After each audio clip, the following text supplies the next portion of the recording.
एक चीज हमेशा याद रखिएगा, जिंदगी में कोई भी कार्य में आप कई बार बोलते हैं कि सर असफल हो रहे हैं। चाहे बिजनेस की बात कर लें, चाहे पढ़ाई की बात कर लें या रिश्तों की बात कर लें, लाइफ में जब तक हम लोग मिलावटी होते रहेंगे तब तक वो परिणाम नहीं देगी। याद रखना, आज हम लोग पढ़ाई कर रहे हैं लेकिन पढ़ाई में प्योरिटी नहीं है तुम्हारी। वही स्थिति है जब भी कोई मिठाई होती है, उस मिठाई में इतनी सी भी यदि मिलावट मिल गई तो मिठाई 2 या 3 दिन बाद में वो सड़ जाएगी। तो परिणाम में स्थायी कभी नहीं रह सकती। हम मिठाई में काजू कतली को क्यों लेते हैं, उसकी वैल्यू इतनी क्यों बढ़ जाती है? क्योंकि उसमें मिलावट नहीं होती है। और जिस चीज में मिलावट नहीं होती है उसकी वैल्यू हमेशा बढ़ती है, और जिस चीज में हम मिलावट कर देंगे, याद रखना, उसकी वैल्यू घटती जाएगी। एमडीएच मसाले का मालिक धर्मपाल गुलेठी इतना बड़ा मालिक क्यों बना? एमडीएच मसाला एक बड़ा ब्रांड क्यों बना?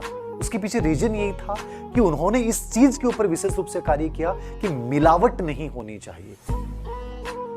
आज रिश्ते भी टूट रहे हैं तो कहीं ना कहीं उसमें मिलावट है, और यदि तुम्हारी पढ़ाई परिणाम तक नहीं पहुंच पा रही है, इसका मतलब मिलावट है। तो इस मिलावट को बाहर रखिए पढ़ाई से। पाने की वास्तविक इच्छा यदि तुम्हारे अंदर है ना, कोई रोक नहीं सकता, याद रखना। और पाने की वास्तविक इच्छा, जो शब्द मैंने बोला है, यह है प्योर वर्ड है। तुम छीन लाओगे हर चीज को। इसलिए हर चीज में मिलावट के साथ मत चलिए कि सर मैं ये भी कर लूं, सर मैं वो भी कर लूं, सर मैं ये चीजें भी निभा लूं, सर मैं वो भी निभा लूं। कदापि नहीं चल सकते। जिस पथ पे चल पड़े वहां पे केवल वो पथ दिखना चाहिए, उसके साथ दूसरी चीजों को मिलाइए मत, अन्यथा परिणाम नहीं आएगा। तो सीखिए काजू कतली से। लाइफ में बनना है तो बिना मिलावट के बनना है, तुम्हारी वैल्यू अलग ही दिखेगी।